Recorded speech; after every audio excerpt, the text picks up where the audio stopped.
Radhe Radhe friend, जय श्री कृष्णा। उषा देवी लड्डू गोपाल के blog में स्वागत है। आइए हम जानते हैं एकादशी वाले दिन हमें क्या नहीं करना चाहिए।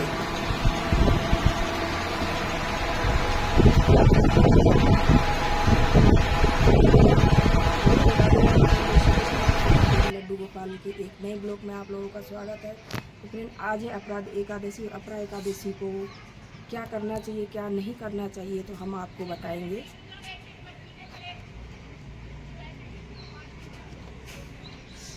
कैसे मतलब व्रत करना चाहिए, क्या क्या नियम करने चाहिए व्रत के और क्या नहीं करना चाहिए, तो आज के ब्लॉग में हम आपको यही बताएंगे। और अपरा एकादशी की सभी को हार्दिक शुभकामनाएं।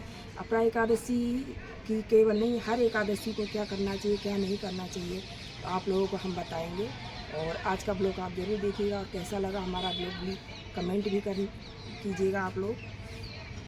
तो फ्रेंड, हम अपने आ गए मंदिर में। हमारे सांवरिया से तैयार होकर स्नान करके बैठे हुए हैं, क्योंकि आज अपरा एकादशी है, इसलिए पीताम्बरी पहनानी चाहिए, पीले कलर के वस्त्र। तो हमारे चारों लड्डू गोपाल, हमारी राधा रानी किशोरी जी बैठी हुई हैं यहाँ पे तैयार होकर, और हमने इनको भोग लगा दिया था। और कई चीज़ें होती हैं जिनका ध्यान हमें रखना चाहिए। अपरा एकादशी को क्या क्या करना चाहिए, क्या नहीं करना चाहिए, तो आज के ब्लॉग में हम आपको बताएंगे। तो सभी लोग ध्यान दीजिएगा इस चीज़ का, क्योंकि कई लोगों को नहीं पता होता, अज्ञानता बस वो लोग मतलब कर लेते हैं उल्टा सीधा कुछ भी, तो उनको संपूर्ण फल नहीं मिलता है एकादशी का। तो एकादशी का संपूर्ण फल कैसे लें, आज हम आपको बताएंगे। तो फ्रेंड, सबसे पहले तो सुबह उठकर ब्रह्म मुहूर्त में स्नान करें, और स्नान करने के बाद ठाकुर जी को स्नान कराए, पूजा मतलब करें। फिर उनका मतलब संकल्प लेना ज़रूरी होता है। व्रत का, किसी प्रकार का व्रत हो, उसका आपको संकल्प ज़रूर लेना चाहिए। संकल्प लेने के बाद फिर हमें भगवान की पूजा करनी चाहिए विधिवत। अगर घर में आपके लड्डू गोपाल हैं तो लड्डू गोपाल की पूजा कीजिए, लड्डू गोपाल नहीं तो भगवान विष्णु की पूजा कीजिए। आज वाले दिन आपको पूजा करना चाहिए। और अपरा एकादशी का व्रत सभी को रखना चाहिए, क्योंकि अपरा एकादशी का व्रत करने से अपार धन की प्राप्ति होती है, अपार सफलता मिलती है। जो भी होता है सब कुछ अपार होता है। तो फ्रेंड, अपरा एकादशी का आप लोग व्रत जरूर करें, और 100 गुना फल मिलता है अपरा एकादशी का। और धन की वृद्धि होती है, मान सम्मान में वृद्धि होती है, हर एक चीज़ में घर में सुख समृद्धि आती है अपरा एकादशी को। तो फ्रेंड, आइए अब हम आपको बताते हैं कि अपरा एकादशी को किन किन चीज़ों का ध्यान रखना चाहिए। फ्रेंड, तो हम आपको बताते हैं। अपरा एकादशी वाले दिन सबसे पहला काम है कि किसी को अन्न दान नहीं करना चाहिए अपरा एकादशी वाले दिन, क्योंकि अन्न में पाप समा जाता है। पाप को भगवान ने जगह दी है एकादशी वाले दिन। जो भी अन्न का मतलब दान करता है, उसमें पाप समा जाता है, तो उसका फल हमें नहीं मिलता है।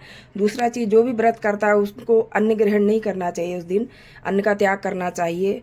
तीसरी बात है कि चावल नहीं खाने चाहिए, या चावल का इस्तेमाल पूजा पाठ में भी नहीं करना चाहिए अपरा एकादशी वाले दिन। ना घर में चावल बनाने चाहिए, ना ही खाने चाहिए, इसका भी निषेध माना गया है। चौथा है कि भगवान को जब हम पूजा करते हैं तो कई लोग होते हैं टूटे फूटे किसी भी प्रकार के चावल होते हैं, तो भगवान को वो मतलब चढ़ा देते हैं, भगवान को तिलक लगाते हैं जब अक्षत जो है टूटे फूटे, तो वो कभी भी इस्तेमाल ना करें। टूटे फूटे अक्षत, टूटे फूटे चावल किसी भी प्रकार के वो इस्तेमाल ना करें। चौथी चीज़ है कि भगवान को कभी भी सिंदूर ना चढ़ाएं, क्योंकि कई लोग मैंने देखा है वीडियो बनाते हैं तो सिंदूर का तिलक लगा देते हैं। वो चीज़ ना करें, क्योंकि भगवान को सिंदूर नहीं चढ़ता है। भगवान शिव को भी सिंदूर नहीं चढ़ता है, और भगवान को चंदन का ही तिलक लगता है। दूसरा, गंगा जल से भी नहीं चढ़ाया जाता है भगवान को, क्योंकि गंगा जल भगवान के श्री चरणों से प्रकट हुई हैं, तो उनको गंगा जल नहीं चढ़ाया जाता है। चरणों में उनके अर्पण किया जाता है भगवान के, मतलब ठाकुर जी के। और तो एकादशी के नियम बहुत ही कठिन होते हैं। 3 दिन का नियम होता है इसमें अपरा एकादशी का। 3 दिन में 10वीं वाले दिन से ही हमें नियम करना पड़ता है। 10वीं वाले दिन सूर्योदय से पहले शाम को हम बिना लहसुन प्याज का शुद्ध सात्विक भोजन हमें करना चाहिए, ठीक है। फिर रात को ही ब्रश करना चाहिए, क्योंकि दूसरे दिन जब व्रत करते हो तो हमारे पेट में या हमारे दांतों में अन्न का दाना, अन्न मतलब कुछ भी अन्न नहीं होना चाहिए, ना ही हमारे पेट में। इसीलिए सूर्योदय से पहले मतलब आप सूर्य अस्त से पहले शाम को सूर्य अस्त हो उससे पहले मतलब 4-5 बजे तक भोजन कर सकते हो। वो भी बिना लहसुन प्याज का सात्विक भोजन।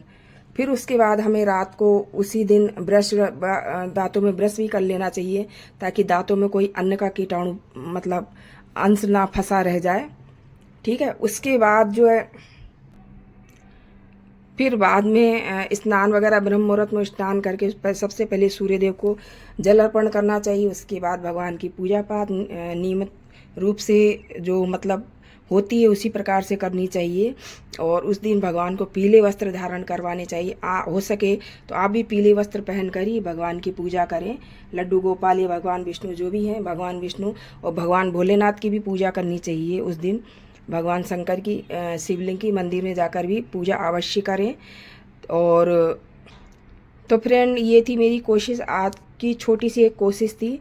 जो कई चीज़ें थी जो मतलब कई लोग नहीं जानते हैं कि पूजा पाठ कैसे करें, कैसे नहीं करना चाहिए, तो क्या उनको चढ़ाना चाहिए, क्या नहीं चढ़ाना चाहिए। तो आज वाले दिन भगवान को अन्न का भोग भी ना लगाएं, क्योंकि अन्न का भोग नहीं लगता है। फल फ्रूट का या मिठाइयों का किसी प्रकार का ही भोग लगा दें।